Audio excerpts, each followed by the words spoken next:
ಇವತ್ತು ನಡೆದಿರ್ತಕ್ಕಂಥ 19 ಜುಲೈಗೆ ನಡೆದಿರ್ತಕ್ಕಂಥ SSLC SS ಮತ್ತು ಸೈನ್ಸ್ನ ಕೀ ಆನ್ಸರ್ಸ್ಗಳನ್ನ ಹಾಕಿದ್ದೀವಿ. ಸೊ ಇವತ್ತು ಮ್ಯಾಥಮೆಟಿಕ್ಸ್ ಕೀ ಆನ್ಸರ್ಸ್ಗಳನ್ನ ಅಪ್ಲೋಡನ್ನು ಮಾಡ್ತಾ ಇದ್ದೀವಿ. ಸೊ ನೋಡ್ಕೊಂಡು ಬರೋಣ ಕೀ ಉತ್ತರಗಳೆಲ್ಲ ಏನಿದಾವೆ ಅಂತ. ಪ್ರಶ್ನೆ ಒಂದಿತ್ತು, ಎಸ್, ಒಂದು ಸಮಾಂತರ ಶ್ರೇಣಿಯ ಎನ್ನನೇ ಪದ an = 4n + 5 ಆದಾಗ ಎನ್ನನೇ ಪದ ಕೇಳಿದ್ದಾರೆ. ಸೊ ಎನ್ನನೇ ಪದ ಬಂದ್ಬಿಟ್ಟು option C 25 is the right answer. Second question, 5x² = 2 in the bracket 2x + 3 ವರ್ಗ ಸಮೀಕರಣ ಆದರ್ಶ ರೂಪದಲ್ಲಿ ಬರೆದಾಗ ದೊರಕುವ ಸ್ಥಿರಾಂಕ ಕೇಳಿದ್ದಾರೆ. ಸೊ d = -6 ಅಂತಕ್ಕಂಥದ್ದು right answer. Third question, x - 2² ಮತ್ತು 3x + 2y - 20 = 0 ಸಮೀಕರಣಗಳಂತಿದೆ. So option 3 A ಪರಸ್ಪರ ಛೇದಿಸುತ್ತವೆ ಅಂತಕ್ಕಂಥದ್ದು ರೈಟ್ ಆನ್ಸರ್. ಇಲ್ಲಿದೆ ನೋಡಿ, x - 2y = 0 and 2x + 4y = 20 = 0. So interesting lines ಅಂತ ಕರೀತಾರೆ, ಇಂಟರ್ಸೆಕ್ಟಿಂಗ್ ಲೈನ್ಸ್, ಪರಸ್ಪರ ಛೇದಿಸುತ್ತವೆ. ಸೊ ನಾಲ್ಕನೇದಿದೆ ನೋಡಿ, ಚಿತ್ರದಲ್ಲಿ ತೋರಿಸ್ತಕ್ಕಂಥ ರೇಖಾತ್ಮಕ ಸಮೀಕರಣಗಳ ಜೋಡಿಗಳು ಕೇಳಿದ್ದಾರೆ. ಸೊ ಇದನ್ನು ಚಿತ್ರ ನೋಡಿದಾಗ ಸೊ ನಮಗೆ 4ರಲ್ಲಿ ಇದು ಫೋರ್ತ್ ಕ್ವಶನ್ ಅಲ್ಲ, yes fourth question, option C is the right answer. So 2x - y = 2 ಮತ್ತು 4x - y = 4 is the right answer. ಫಿಫ್ತ್ಗೆ ಹೋಗೋಣ.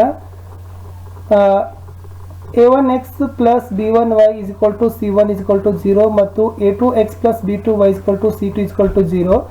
ಈ ರೇಖಾತ್ಮಕ ಜೋಡಿ ರೇಖೆಗಳು ಸಮಾಂತರವಾದರೆ ಅವುಗಳ ಸಹಗುಣಗಳ ಸರಿಯಾದ ಸಂಬಂಧ ಕೇಳಿದ್ದಾರೆ. So fifth option A is the right answer. Question number 6ಗೆ ಹೋಗೋಣ. 2x + 3y = 7 + 0 ಮತ್ತು ax + by + 14 = 0 ರೇಖೆಗಳ ಜೋಡಿ ಪರಸ್ಪರ ಆಯ್ಕೆಗೊಳ್ಳುವ ರೇಖೆಗಳಾದರೆ ಎ ಮತ್ತು ಬಿ ಗಳ ಬೆಲೆಗಳನ್ನು ಕೇಳಿದ್ದಾರೆ. ಸೊ 6 ಆಪ್ಷನ್ ಸಿ 4 ಮತ್ತು 6 ಅಂತಕ್ಕಂಥದ್ದು ರೈಟ್ ಆನ್ಸರ್. 7, ಕೆಳಗಿನವುಗಳಲ್ಲಿ ಯಾವುದು ಸಮಾಂತರ ಶ್ರೇಣಿಯಾಗಿದೆ ಅಂತ ಕೇಳಿದ್ದಾರೆ. So B 159 is the right answer. 8th one, -3 - 1 1 3 ಸಮಾಂತರ ಶ್ರೇಣಿಯಲ್ಲಿ ಸೊ ಎಷ್ಟು 11ನೇ ಪದ ಕೇಳಿದ್ದಾರೆ. ಸೊ 8ನೇದು option D 17 is the right answer. 9, ಒಂದು ಸಮಾಂತರ ಶ್ರೇಣಿಯ ಮೊದಲ 10 ಪದಗಳ ಮೊತ್ತ 155 ಆದರೆ ಅದೇ ಶ್ರೇಣಿಯ ಮೊದಲ 9 ಪದಗಳ ಮೊತ್ತ 126 ಆದಾಗ ಶ್ರೇಣಿಯ 10ನೇ ಪದ ಕೇಳಿದ್ದಾರೆ. Option C 29 is the right answer. Okay. 10th question, 2x² + ax + 6 = 0 ವರ್ಗ ಸಮೀಕರಣದಲ್ಲಿ ಒಂದು ಮೂಲ 2 ಆದರೆ ಎನ ಬೆಲೆ ಕೇಳಿದ್ದಾರೆ. So 10th C -7 is the right answer. Next 11, px² + qx + r = 0 ಆದರೆ ವರ್ಗ ಸಮೀಕರಣದ ಶೋಧಕ ಕೇಳಿದ್ದಾರೆ. q² - 4pr ಅಂತಕ್ಕಂಥದ್ದು ರೈಟ್ ಆನ್ಸರ್. 12, 4x 10 ಸಮಾಂತರ ಶ್ರೇಣಿಯಲ್ಲಿ x ನ ಬೆಲೆ ಕೇಳಿದ್ದಾರೆ. So D 7 is the right answer. 13, ax² + bx + c = 0 ವರ್ಗ ಸಮೀಕರಣದ ಮೂಲಗಳನ್ನು ಕೇಳಿದ್ದಾರೆ. ಸೊ ಇಟ್ಸ್ ಕ್ವಶನ್ ನಂಬರ್ 12 ಇದೆ. So 12 option D is the right answer. Sorry, it's option 13 ಇದೆ, option 13. So A is the right answer. Next question number 14, so ವರ್ಗ ಸಮೀಕರಣದ ಮೂಲಗಳಂತ ಕೇಳಿದ್ದಾರೆ. ಸೊ 14ನಲ್ಲಿ B 3 - 2 is the right answer. 15 ಇದೆ, ಎರಡು ಅನುಕ್ರಮ ಪೂರ್ಣಾಂಕಗಳ ಮೊತ್ತ 27 ಆದರೆ ಆ ಪೂರ್ಣಾಂಕಗಳು ಯಾವ ಅಂತ ಕೇಳಿದ್ದಾರೆ. 15ರಲ್ಲಿ ಬಿ 13 ಮತ್ತು 14 ರೈಟ್ ಆನ್ಸರ್. ಈ ಚಿತ್ರದಲ್ಲಿ ಸಿನ್ ಓದ ಬೆಲೆಯನ್ನು ಕೇಳಿದ್ದಾರೆ. ಸೊ 16th ಆನ್ಸರ್ಸ್ ಬಂದ್ಬಿಟ್ಟು option A 1/2 is the right answer. 17th ಹೋಗೋಣ. 17th ಕ್ವಶನ್ ಅಲ್ಲಿ ಇದು ಒಂದಿದೆ. So 17th option D 0 is the right answer. 18th ಇದೆ. ಸೊ 18th ಅಲ್ಲಿ ಎ ಆಪ್ಷನ್. 4 + ನೋಡಿ ಅದನ್ನು ಏನಂತ ಕರೀತಾರೆ, ಅದು ನಮಗೆ ಅಷ್ಟು ಗಣಿತದ ಪಾರಿಭಾಷಿಕ ಪದಗಳು ಗೊತ್ತಿಲ್ಲ. 19, ಗೋಪುರದ ಪಾದದಿಂದ 30 ಮೀಟರ್ ದೂರದ ನೆಲದ ಮೇಲಿನ ಒಂದು ಬಿಂದುವಿನಿಂದ ಗೋಪುರದ ತುದಿಯನ್ನು ವೀಕ್ಷಿಸಿದಾಗ ಉಂಟಾಗ್ತಕ್ಕಂಥ ಉನ್ನತ ಕೋನ 30 ಡಿಗ್ರಿ ಆದರೆ ಗೋಪುರದ ಎತ್ತರ ಕೇಳಿದ್ದಾರೆ. ಸೊ 10√3m ಅಂತಕ್ಕಂಥದ್ದು ಸರಿ ಉತ್ತರ. 20ದಲ್ಲಿ ಸೊ ಇದರ ಬೆಲೆಯನ್ನು ಕೇಳಿದ್ದಾರೆ. ಸೊ 20ದು ಬಂದ್ಬಿಟ್ಟು ಬಿ 1 = ರೈಟ್ ಆನ್ಸರ್. 21ನಲ್ಲಿ ಈ ರೇಖಾಖಂಡದ ಮಧ್ಯ ಬಿಂದುವನ್ನು ಕಂಡುಹಿಡಿತಕ್ಕಂಥ ಸೂತ್ರ ಕೇಳಿದ್ರು. A is the right answer.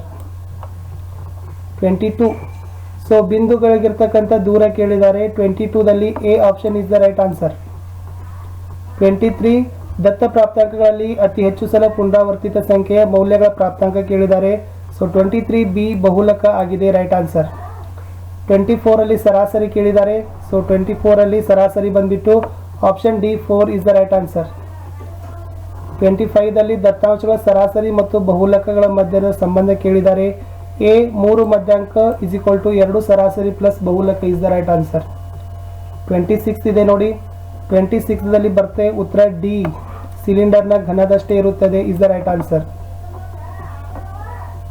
Next 27 ಇದೆ. 27ರಲ್ಲಿ ಸಿ ರೈಟ್ ಆನ್ಸರ್. 28 ಬಂತು. So 28B is the right answer. ಎಲ್ಲ ಎಕ್ಸಾಕ್ಟ್ಲಿ ಕರೆಕ್ಟ್ ಆಗಿರ್ತಕ್ಕಂಥ ಉತ್ತರಗಳಿದ್ದಾವೆ, ಡೋಂಟ್ ವರಿ. 29 ಇದೆ. ಸೊ 29ದಲ್ಲಿ ಬಂದ್ಬಿಟ್ಟು ಆಪ್ಷನ್ ಎ ರೈಟ್ ಆನ್ಸರ್. 30 ಇದೆ. ಸೊ 30ಅಲ್ಲಿ option C 10 centimetre is the right answer. 31ನಲ್ಲಿ ಈ ತ್ರಿಭುಜ ನೋಡಿ, ಸಿ ಡಿ ಉದ್ದ ಕೇಳಿದ್ದಾರೆ. ಸೊ 31ನಲ್ಲಿ ಸಿ ಡಿ ಉದ್ದ ಬರುತ್ತೆ 6.4 ಸೆಂಟಿಮೀಟರ್. 32, ಸೊ ಇದು ನೋಡಿ ಎ ಟಿಯ ಉದ್ದ ಕೇಳಿದ್ದಾರೆ. ಸೊ ಎ ಟಿಯ ಉದ್ದ C is equal to 2√3 centimetre. 33 ಇದೆ. ಇಲ್ಲಿ ಸಿ ಡಿ ಸ್ಪರ್ಶಕದ ಉದ್ದ ಕೇಳಿದ್ದಾರೆ. ಸೊ ಸಿ ಡಿ ಸ್ಪರ್ಶಕದ ಉದ್ದ 3 ಸೆಂಟಿಮೀಟರ್. 34ನಲ್ಲಿ ತಪ್ಪು ಹೇಳಿಕೆಯನ್ನು ಗುರುತಿಸ್ಲಿಕ್ಕೆ ಹೇಳಿದರು. ಇಲ್ಲಿ ತಪ್ಪು ಹೇಳಿಕೆ ಇದೆ ಬಿ. ವೃತ್ತಕ್ಕೆ ಒಂದು ಸರಳ ರೇಖೆ ಎಳೆದಾಗ ಅದು ಯಾವಾಗಲೂ ವೃತ್ತದ ಒಂದೇ ಒಂದು ಬಿಂದುವಿನಿಂದ ಹಾದು ಹೋಗ್ತದೆ. ಸೊ ಅದು ಸರಿ ಇತ್ತು. 35ಗೆ ಹೋಗೋಣ.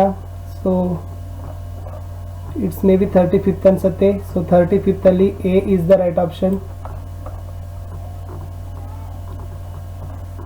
36ಗೆ ಬರೋದಾದರೆ ಗೋಳದ ತ್ರಿಜ್ಯ ಕೇಳಿದರು.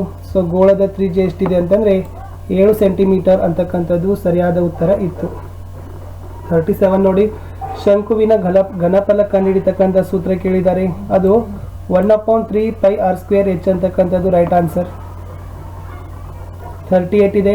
2 ಪಾದಗಳಲ್ಲಿ ಒಂದು ಪಾದ ತೆರೆಯಲ್ಪಟ್ಟಿರುವ ನೇರ ಸಿಲಿಂಡರ್ನ ಪಾದ ತ್ರಿಜ್ಯ 6 ಸೆಂಟಿಮೀಟರ್ ಮತ್ತು ಎತ್ತರ h ಸೆಂಟಿಮೀಟರ್ ಆದರೆ ಸಿಲಿಂಡರ್ನ ಪೂರ್ಣ ಮೇಲ್ಮೈ ವಿಸ್ತೀರ್ಣ ಕಂಡುಹಿಡಿತಕ್ಕಂಥ ಸೂತ್ರ ಕೇಳಿದರು. So 38a πr² plus 2πrh centimetre square ಅಂತಕ್ಕಂಥದ್ದು ರೈಟ್ ಆನ್ಸರ್. 39, ಇಲ್ಲಿ ಶಂಕುವಿನ ಮೇಲ್ಮೈ ವಿಸ್ತೀರ್ಣ ಕಂಡುಹಿಡಿತಕ್ಕಂಥ ಸೂತ್ರ ಕೇಳಿದ್ದಾರೆ. ಸಿ ಇದು ರೈಟ್ ಆನ್ಸರ್ ಇದೆ. ಇದು ಲಾಸ್ಟ್ ಕ್ವಶನ್ ಇದೆ ನೋಡಿ. ಒಂದು ಘನದ ಅರ್ಧಗೋಳದ ಪೂರ್ಣ ಮೇಲ್ಮೈ ವಿಸ್ತೀರ್ಣ 462 ಸೆಂಟಿಮೀಟರ್ ಸ್ಕ್ವೇರ್ ಆದರೆ ಅದರ ವಕ್ರ ಮೇಲ್ಮೈ ತ್ರಿಜ್ಯ 308 ಸೆಂಟಿಮೀಟರ್ ಸ್ಕ್ವೇರ್ ಆದರೆ ಅರ್ಧಗೋಳದ ಪಾದದ ವಿಸ್ತೀರ್ಣ ಕೇಳಿದ್ದಾರೆ. So 40C is the correct answer. So ವಿದ್ಯಾರ್ಥಿಗಳೇ, ಇಲ್ಲಿಯವರೆಗೆ ನಾವು ಏನು ಮಾಡಿವಿ ಅಂತಂದರೆ ಇಂದು ನಡೆದಿರ್ತಕ್ಕಂಥ ಗಣಿತ ವಿಷಯದಲ್ಲಿ ಸೊ ಎಕ್ಸಾಮ್ದ ಒಂದು ಕೀ ಆನ್ಸರ್ಸ್ಗಳನ್ನು ನೋಡಿದ್ದೀವಿ. ಸೊ ಎಕ್ಸಾಕ್ಟ್ಲಿ ಕರೆಕ್ಟಾಗಿರ್ತಕ್ಕಂಥ ಕೀ ಆನ್ಸರ್ಸ್ಗಳಿದ್ದಾವೆ. ಆದರೂ ಕೂಡ ತಾವೇನು ಮಾಡಿ ಅಂತಂದರೆ ಮಂಡಳಿಯವರು ಬಿಡುಗಡೆ ಮಾಡ್ತಕ್ಕಂಥ ಕೀ ಆನ್ಸರ್ಸ್ಗಳವರೆಗೆ ಸ್ವಲ್ಪ ತಾವುಗಳು ಕಾಯಬೇಕಾಗ್ತದೆ. ಯಾಕಂದರೆ ಬೋರ್ಡ್ದಿಂದ ರಿಲೀಸ್ ಆದ ನಂತರ ಸೊ ನಿಮಗೆ ಎಕ್ಸಾಕ್ಟ್ ಆಗಿರ್ತಕ್ಕಂಥದ್ದು ಏನಾಗ್ತದಪ್ಪ ಅಂತಂದರೆ ಗೊತ್ತಾಗ್ತದೆ. ಕೆಲವೊಂದಿಷ್ಟು ಎಕ್ಸ್ಪರ್ಟ್ಸ್ಗಳನ್ನು ಹಾಕಿರ್ತಕ್ಕಂಥ ಕೀ ಆನ್ಸರ್, ಬಟ್ ಇವುಗಳು ಎಲ್ಲ ಒಂದು ಕೀ ಉತ್ತರಗಳು ಬಿಡಿಸಿದ ಉತ್ತರಗಳೇ ಆಗಿದ್ದಾವೆ. ತುಂಬ ಸರಳವಾಗಿರ್ತಕ್ಕಂಥ ನೇರ ಪ್ರಶ್ನೆಗಳಿತ್ತು. ಸೊ ನಮ್ಮ ಚಾನೆಲ್ಗಳ ಮೂಲಕ ನಾವು ನಿಮಗೆ ಎಲ್ಲ ವಿಷಯದ ಒಂದು ವಿಡಿಯೋಗಳನ್ನು ಅಪ್ಲೋಡನ್ನು ಮಾಡ್ತಾ ಇದ್ದೀವಿ. ಸೊ ತಾವುಗಳು ದಯಮಾಡಿ ಚಾನಲನ್ನು ಸಬ್ಸ್ಕ್ರೈಬ್ ಮಾಡಿ, ಬೆಲ್ ಐಕಾನನ್ನು ಒತ್ತಿ ಸೊ ನಿಮ್ಮ ಎಲ್ಲ ಫ್ರೆಂಡ್ ಸರ್ಕಲ್ಗಳಿಗೆ ಶೇರ್ ಮಾಡಲು ಮರೆಯದಿರಿ ಅಂತ ಹೇಳ್ತಾ ಸೊ ಮತ್ತೆ ಸಿಗುವ ಮುಂದಿನ ಭಾಗದಲ್ಲಿ. ಅಲ್ಲಿಯವರೆಗೆ so be study, keep healthy, bye.